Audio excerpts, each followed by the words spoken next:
Hello, welcome to this 12th lecture in the series of lectures on fluid film lubrication.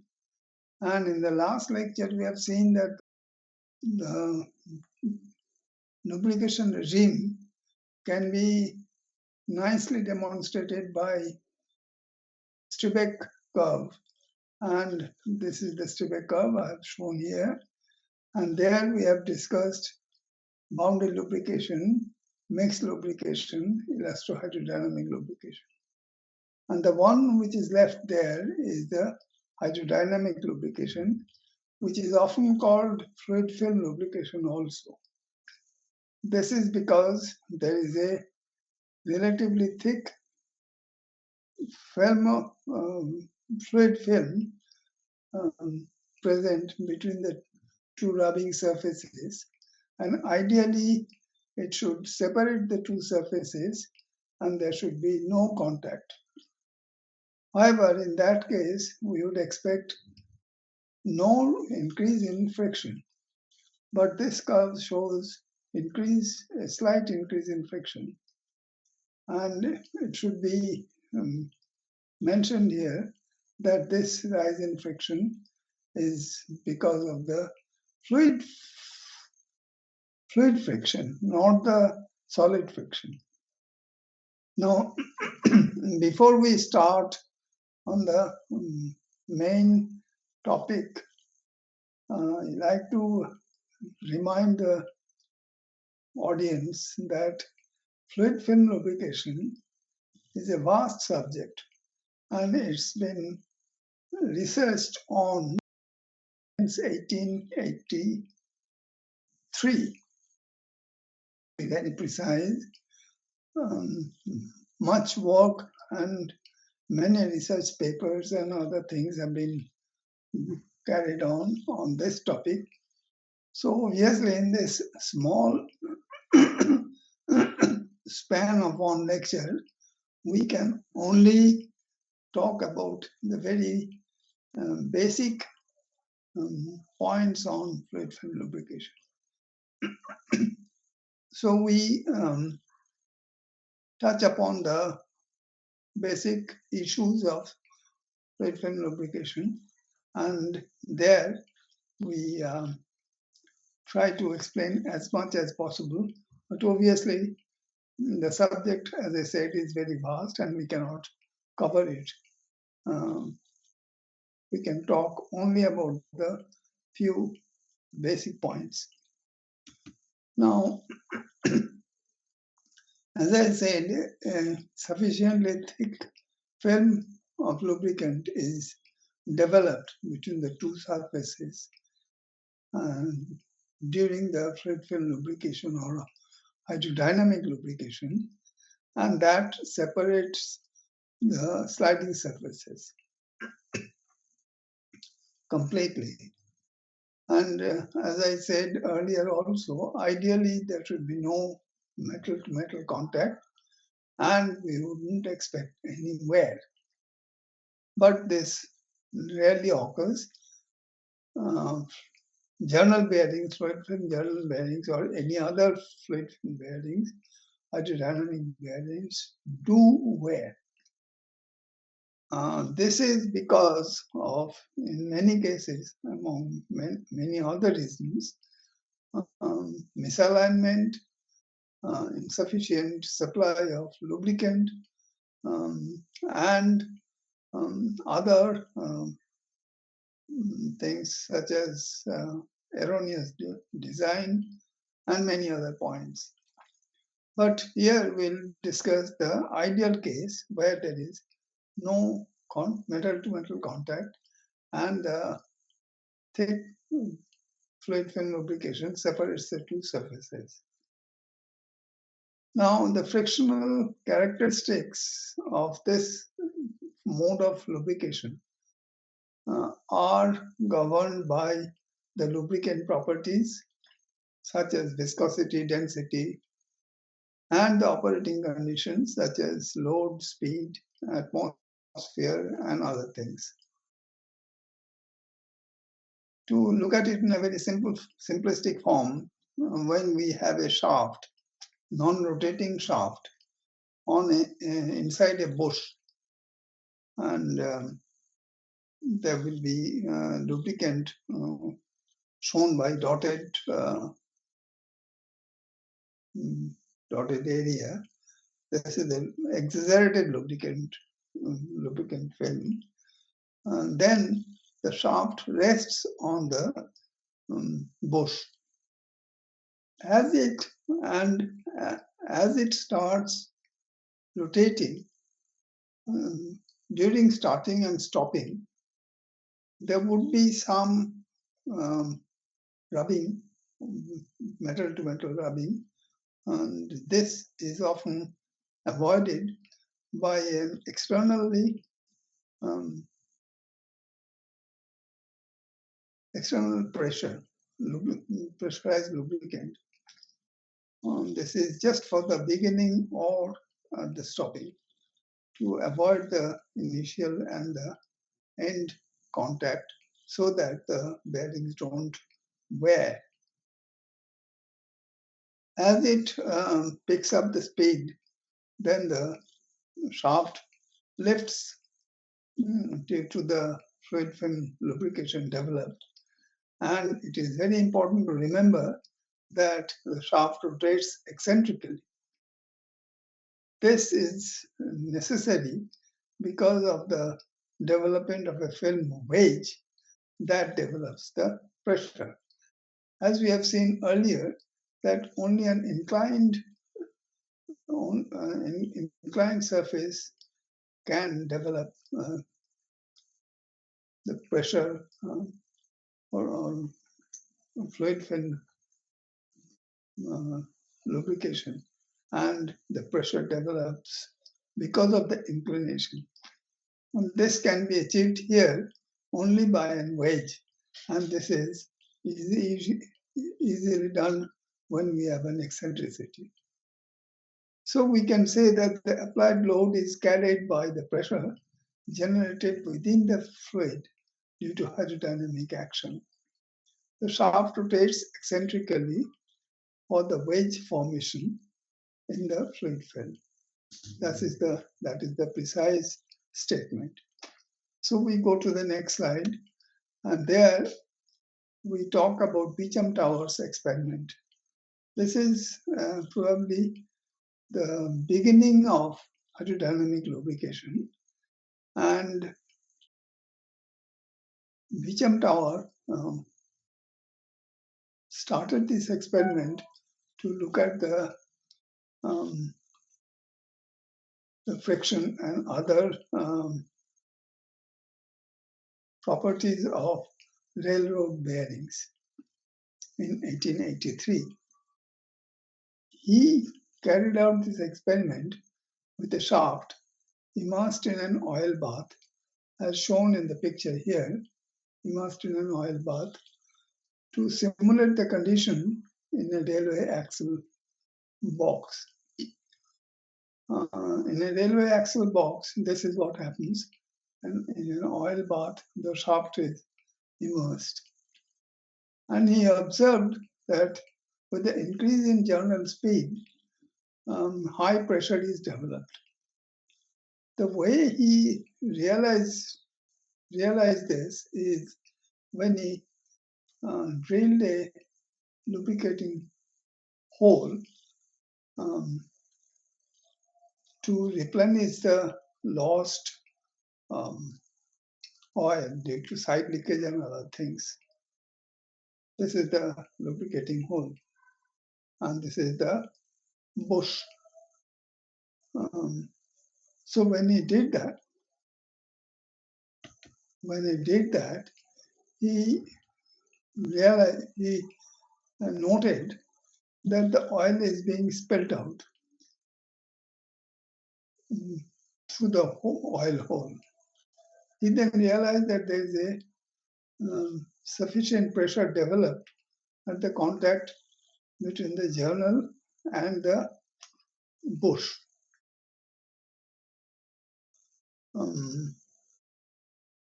He then put a wooden stopper to stop the leaking of the lubricating oil, but that stopper was also pushed out. He then realized that a significant pressure was developed at high speed. So this was the beginning of the realization that a hydrodynamic action can produce a sufficient pressure to support the load of the rotating shaft and other loads carried by the shaft. And this was the beginning of hydrodynamic lubrication. And Osborne Reynolds in 1886 analyzed this analytically, theoretically, completely, and he came out with equations that would give the pressure distribution and load carrying capacity, fluid friction, and other details. So now we'll go to the Reynolds equation. But before going to Reynolds equation, there is one important point we should discuss. That is, between Beauchump Tower's experiment and Osborne Reynolds analysis, there was Petrov carried out some analysis of the friction developed between the journal and the bearing. And this was done in the same year as the Beauchump Tower's experiment. He came up with a correct bearing characteristics number that we'll see later. Is a very important non-dimensional parameter in bearing analysis. But his assumption was not realistic. He assumed that the shaft rotates concentrically, and they should never give rise to a hydrodynamic pressure to support the load. However, his analysis, we can look at it in a very simple form as follows. He took up a shaft or a journal rotating within a bush, and this red one is the lubricant, and he assumed a concentric rotation. So we can say that within the fluid film, shear stress tau is equal to eta du by dh or dz. Eta is the viscosity, u is the fluid velocity, and h is the film thickness. And this, in a simplistic form, we can write it as eta u by h, u being the velocity of the peripheral velocity of the journal, because the fluid near the journal takes up the velocity of the rotating journal, rotating shaft. So we can write eta capital U by h, where capital U is the journal speed, and we can write it as 2 pi Rn. So on the whole, we can write shear stress tau is equal to eta 2 pi Rn by c, c being the radial clearance of the bearing and the shaft.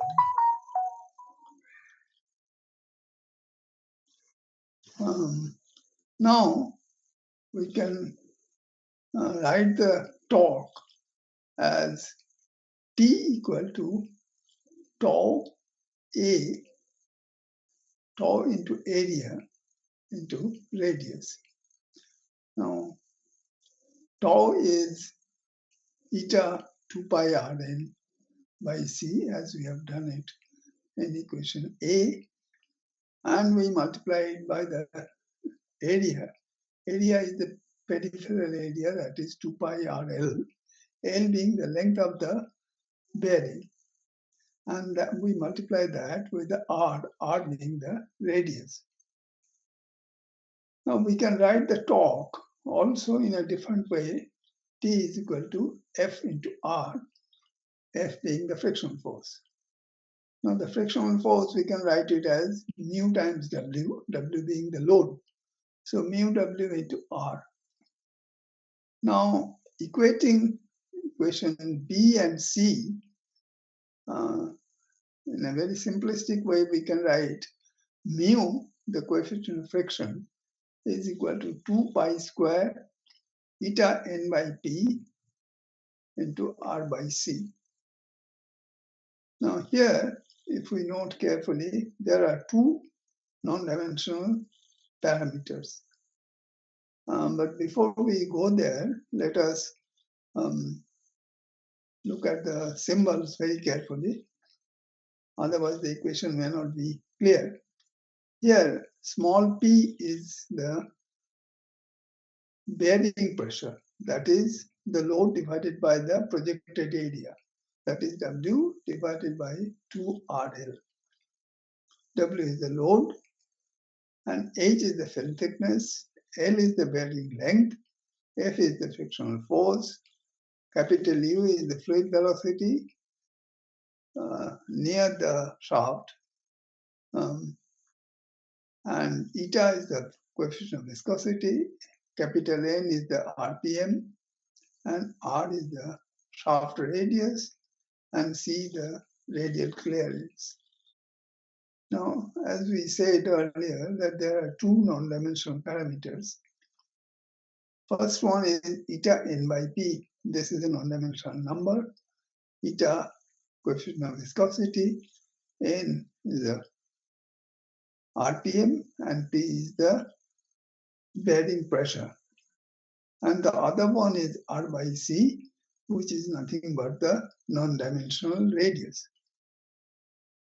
Now, we have seen earlier that this bearing characteristics number is a very important issue in understanding the lubrication regime and the lubrication mode. And even with an unrealistic assumption, Petrov came up with a correct bearing characteristics number, which was used, which is used in analysis of hydrodynamic lubrication very often. Apart from Reynolds, Sommerfelds also carried out analysis of hydrodynamic lubrication, and he defined a number S equal to, which is the Sommerfeld's number, S equal to R by C square eta n by P. And here R by C, as we say, is a non-dimensional radius, and eta n by P is the bearing characteristics number. So here again, the Petrov's bearing characteristics number is used very much in analysis of hydrodynamic lubrication. Now we go to the real analysis carried out by Osborne Reynolds in 1886. Now this equation can be basically derived from Navier-Stokes equation, but this can also be derived from the basic principles, taking the mass flow rate constant. Anyway, we'll not go into the details of this, because as I say, it's a fairly vast topic, but we'll definitely consider the important issues like the main assumptions of this equation. The main assumptions of these equations are that the lubricant is a non-Newtonian one. That means tau shear stress is proportional to du by dz, that is the velocity gradient. Then we have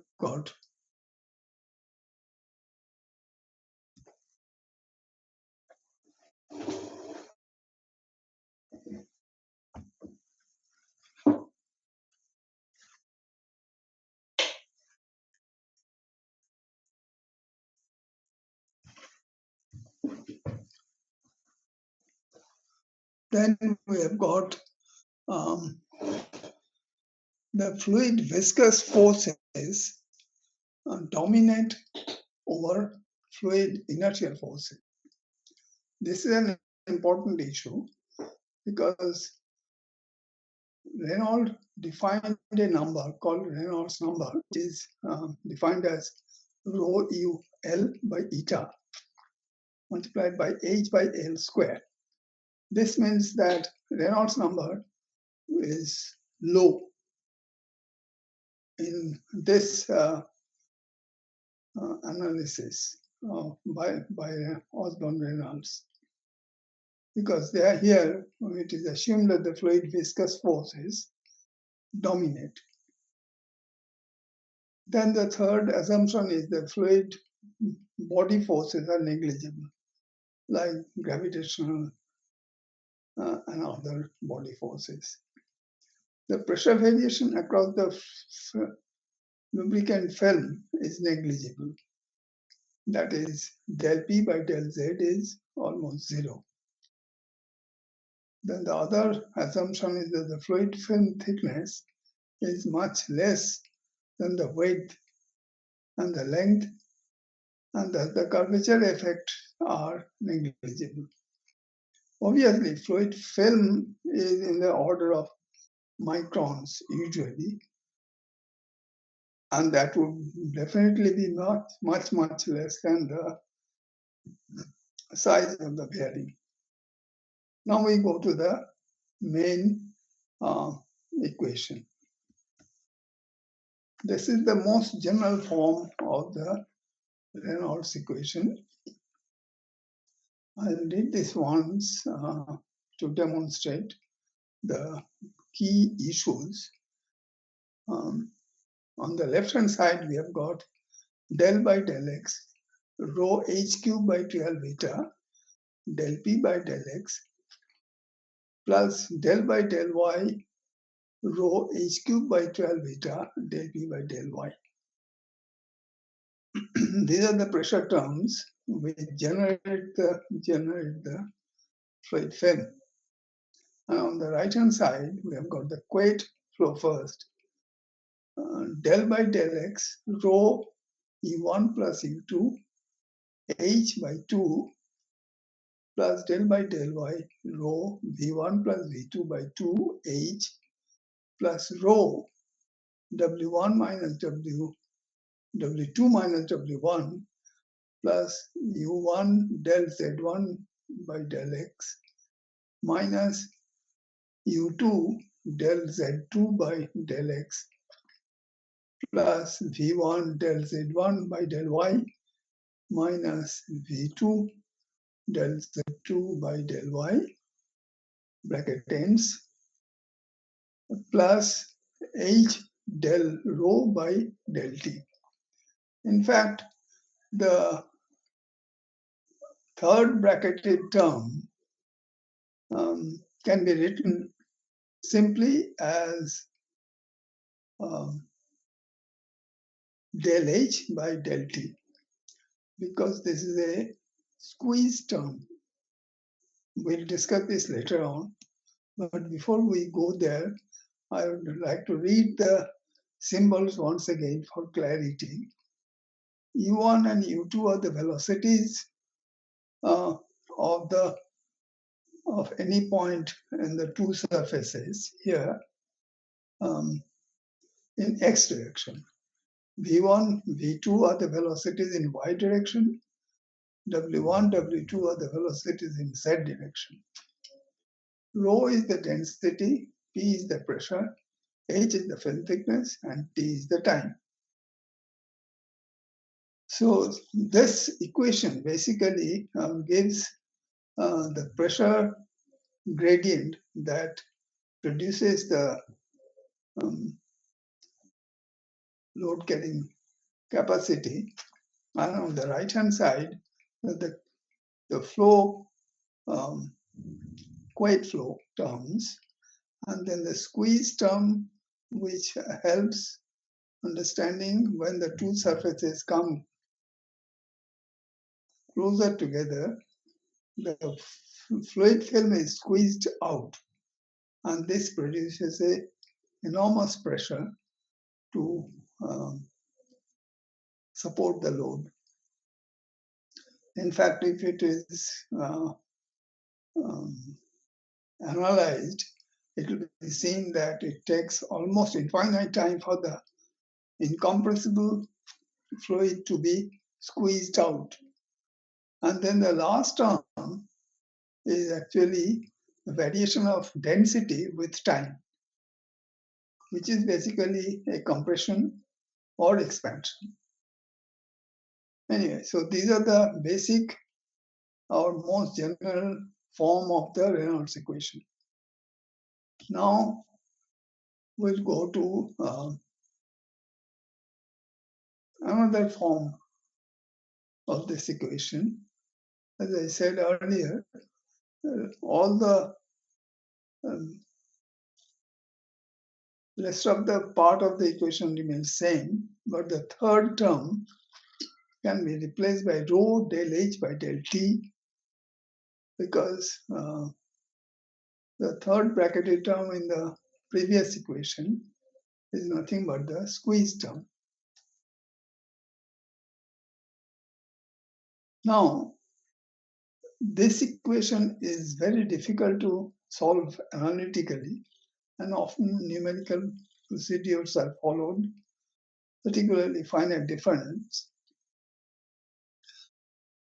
In many cases, with simplification, this equation can be solved analytically, and one of the simplification is to make it a 2D equation, or we consider the flow only in one direction. So it becomes xz plane. So there we can write del by del x, rho h cube by 12 beta, del p by del x. We do not consider the pressure gradient in the y direction. And that is equal to del by del x, rho e1 plus e2 by 2h. So we ignore the velocities also in the y direction. And then we have got rho del h by del t plus h del rho by del t. Now we'll see some simple cases of how to solve this equation. Let us take a very simple case of two parallel plates. Before I start analyzing, let me tell you that two parallel plates cannot produce any pressure, any hydrodynamic pressure. So we'll see how.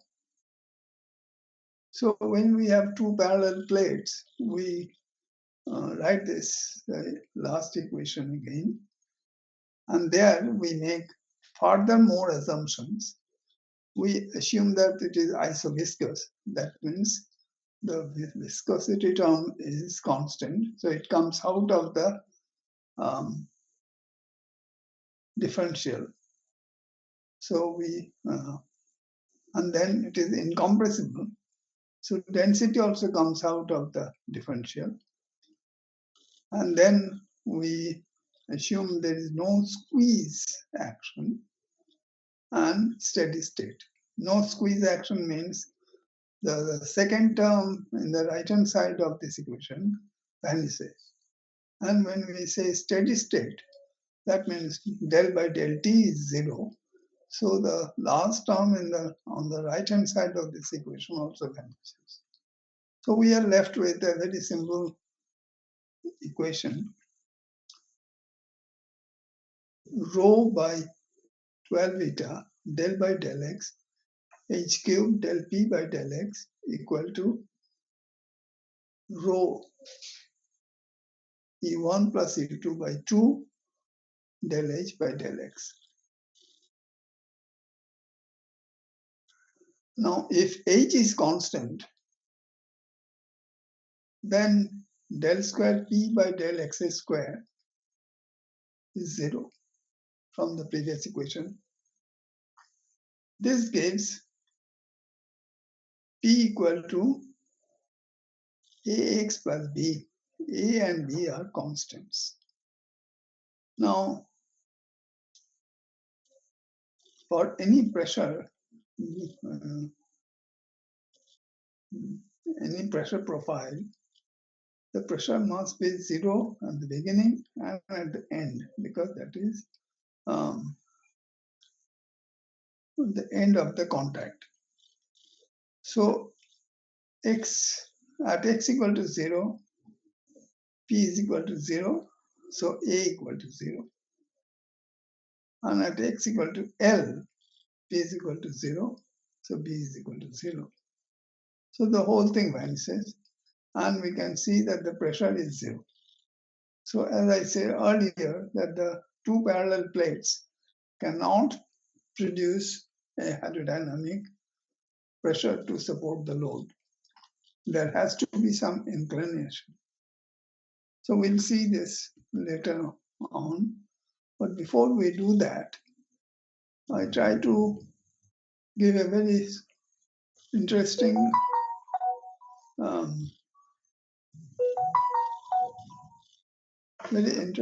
case here, that if we take the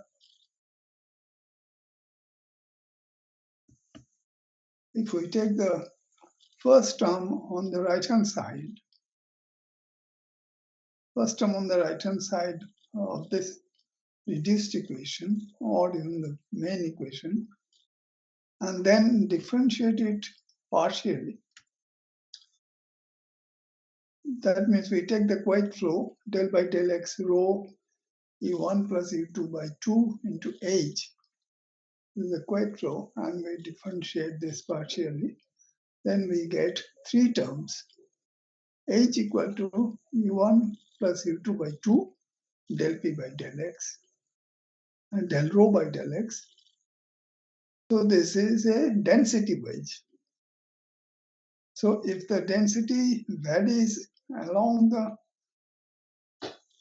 length, then we can expect a pressure profile developed, pressure distribution developed between the two surfaces.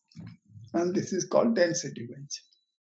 Then we can differentiate it partially with respect to the velocities. And we can write rho h by 2 del by del x u1 plus u2. So this means that the velocity is varying along the length, and this is called stretch. Obviously, that means we are expecting the two surfaces to stretch.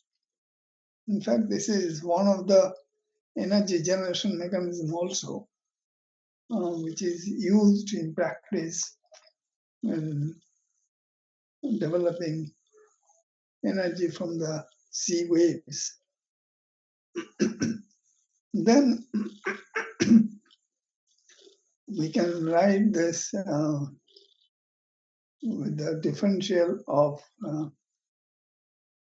fluid fin del h by del x. We get rho u1 plus u2 by 2 del h by del x.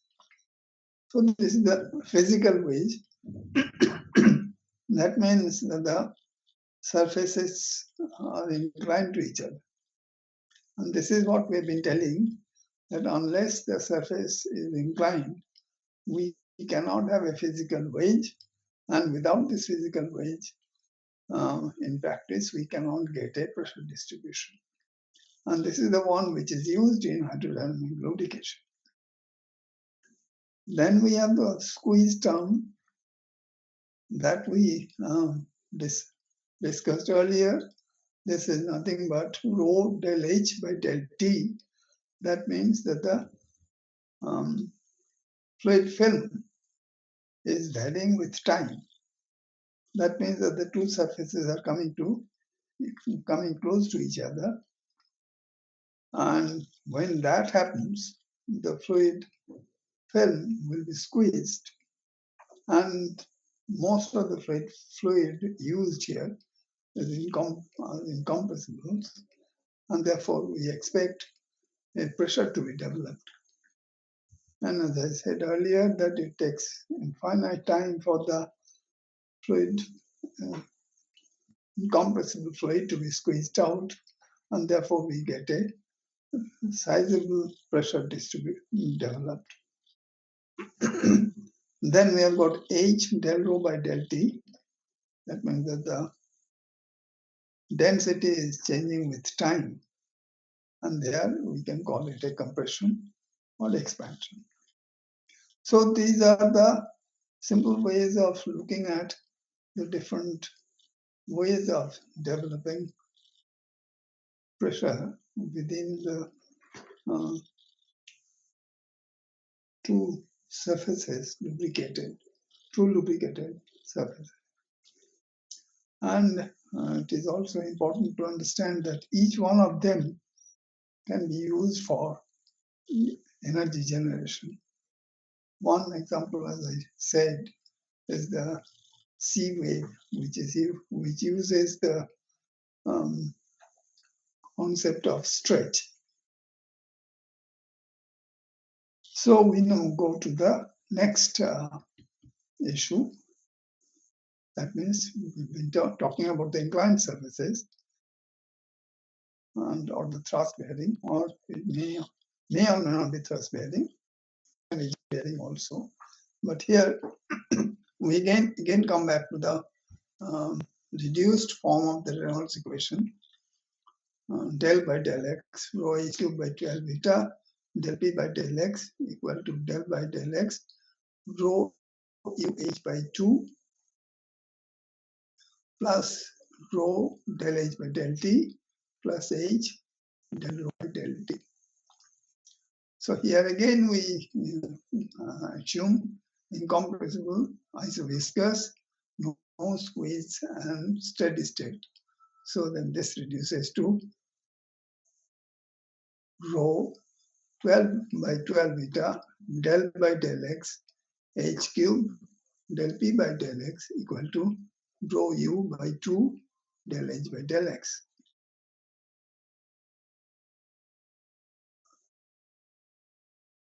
So we write it in a simplified form as with algebraic manipulation as del p by del x equal to 6 eta u into within bracket h plus constant by h cube. This is after first integration of the equation, and constant is the constant of integration. Now let us look at the pressure profile, and there is a peak pressure or the maximum pressure. Let us call this HM. This is HM. And if H is equal to HM, then we can say del P by del X equal to 0. And then we can say that the constant is nothing but minus HM. So we can write this equation 1 as del P by del X 6 eta u within bracket H minus HM by H cube bracket closed. So this is equation 2. Now look at this pressure distribution. This is the inlet fluid film thickness, and this is the outlet fluid film thickness.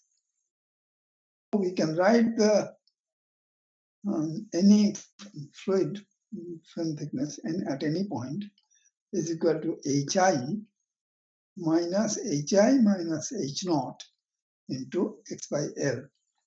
X is at any distance. This figure is misleading. X is not the maximum point. It can be any point. So film thickness at any point is equal to h equal to hi minus h naught x by L.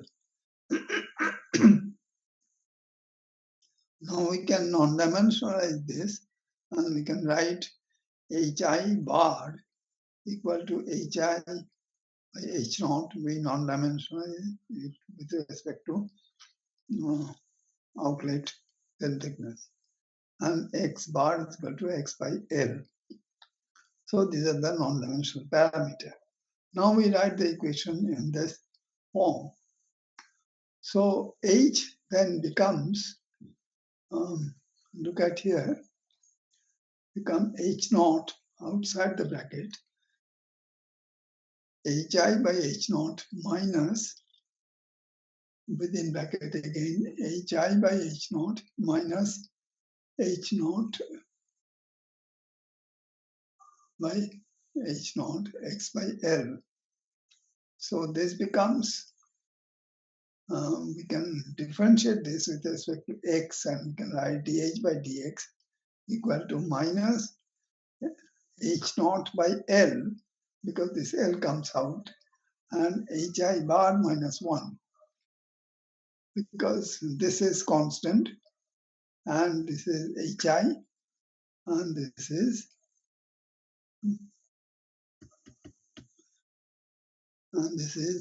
1, h naught by h naught. From equation 1, we can write it as dp by dx equal to dp dx into dx by dh. This becomes dp by dh. And this we can write it, if we look at it carefully and do the simple algebraic manipulation, this comes out as minus 6 eta ul divided by h naught into hi bar minus 1, and within bracket 1 by h bar square minus hm by h bar cube. So now we carry out the integration in 2 steps, and we get pressure is equal to 6 eta ul divided by h naught hi bar minus 1, within bracket 1 by h bar minus h naught by 2h square plus a. Now we put the boundary condition again that the pressure is 0 at the two ends. So P is equal to 0 at h equal to hi bar, and hi bar is 1. At hi bar is equal to 1, P is also 0. This gives us hm bar. That means that the maximum pressure, non-dimensional maximum pressure, is equal to 2 hi bar divided by 1 plus hi bar, and a, the constant, is equal to minus 1 by 1 plus hi bar. Substituting the expressions of hm and a, we have P, the pressure distribution, as 6 eta ul divided by h naught square by hi bar minus 1, within bracket 1 by h bar minus hi bar divided by h bar square 1 plus h bar minus 1 by 1 plus h bar for the pressure developed within the film between a plane surface and an inclined surface. This we have plotted and against the non-dimensional pressure. This is simply non-dimensional by dividing eta ul by h naught by h naught square. And the non-dimensional length x by L.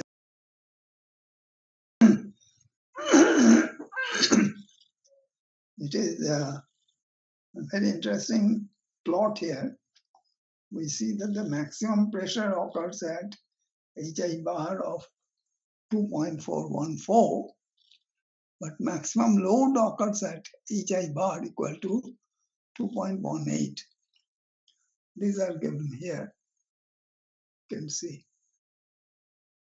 So this means that the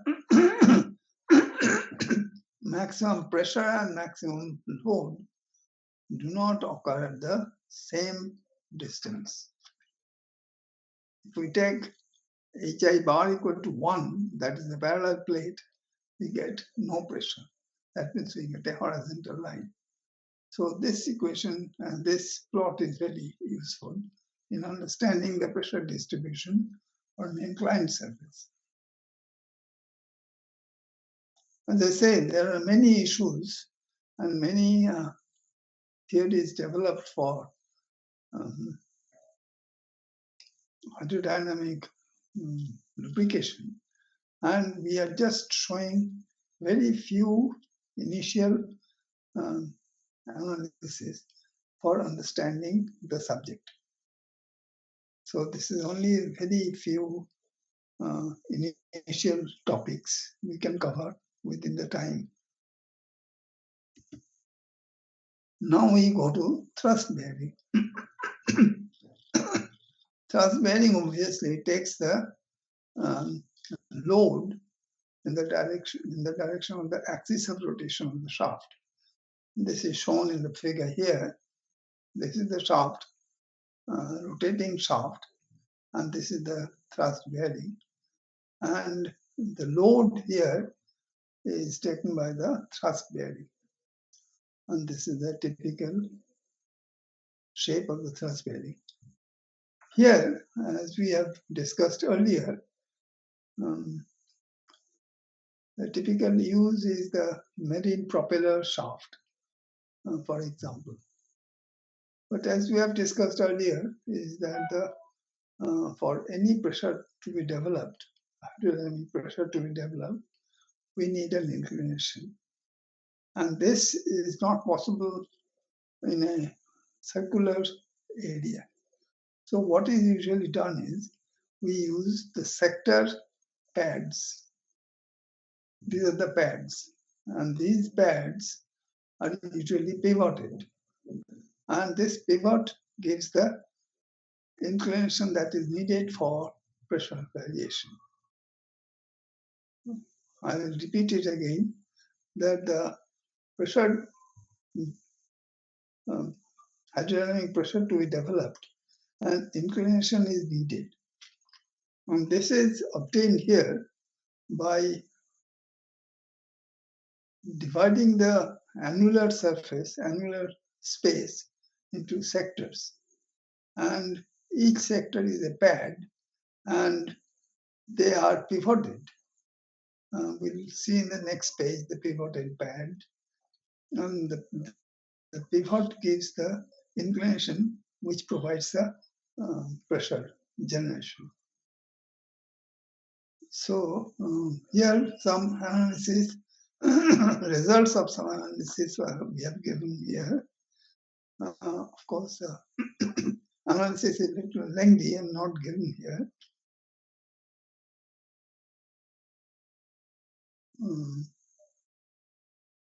the frictional force here is proportional to eta u b. B is the length of the pad and the width of the pad, and L by H naught. And friction is H naught by L, and a function of H. This is the long expression of H multiplied with H naught by L, and that I will write a function of H. Now, if we look at it carefully, it is simply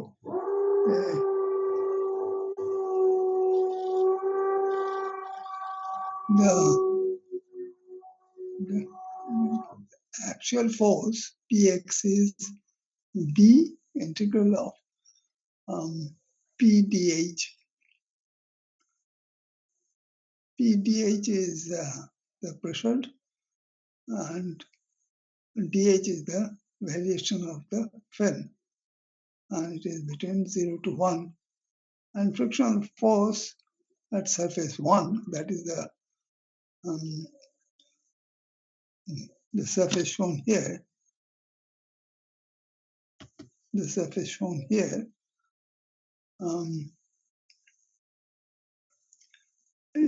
is B into eta du by dz dx. Eta du dz is dh dz.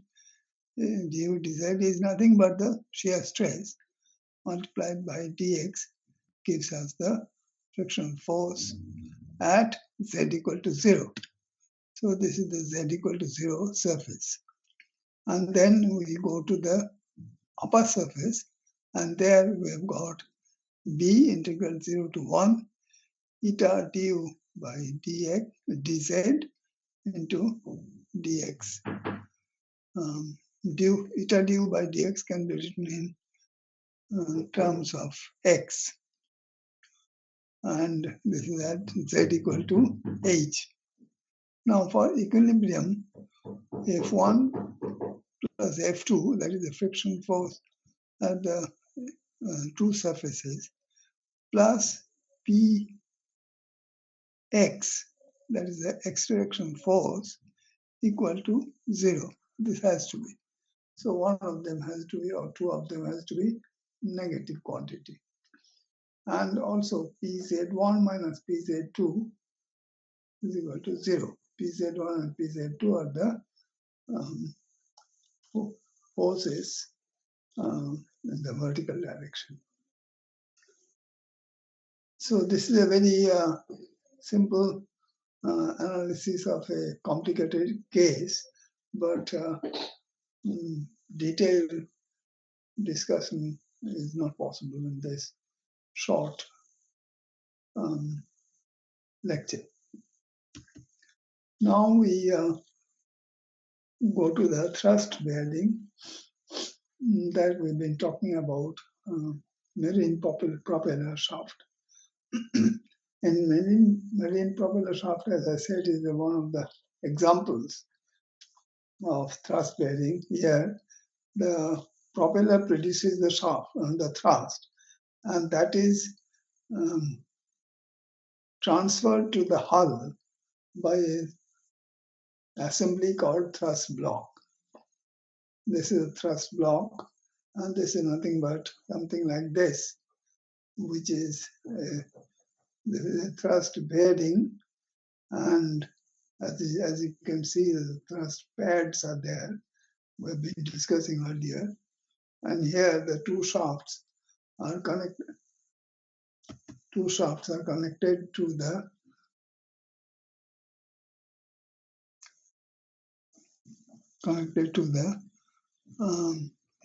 thrust pad and thrust collar. And there is an oil deflector to lubricate the two surfaces. So the thrust pads transfer the thrust developed by the hull to the to the main body of the ship. And this is a typical detailed drawing, and this is a thrust pad. Now we look at this special application of thrust pad. As I said, that this is our thrust bearing, where we have got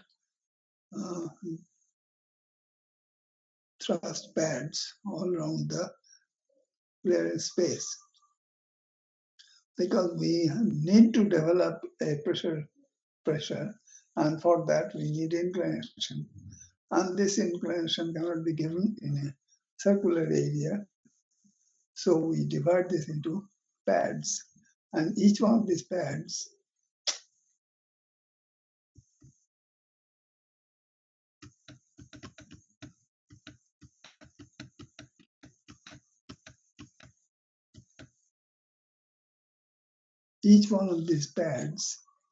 are pivoted here, and this pivot gives the inclination. As you can see, this is H0 and this is HI, and this gives the pressure distribution. This is the pressure distribution, and HI by H0 is a critical parameter here, of course, and at x equal to 0.581, this has been calculated.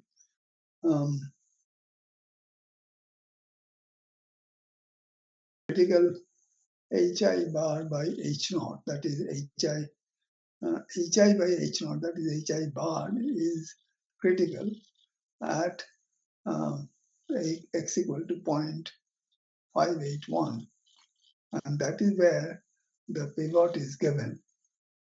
And then HI by H0 equal to 2.18 for optimum load carrying capacity. So at the critical point, the pivot is given, and for optimum load carrying capacity is 2.18.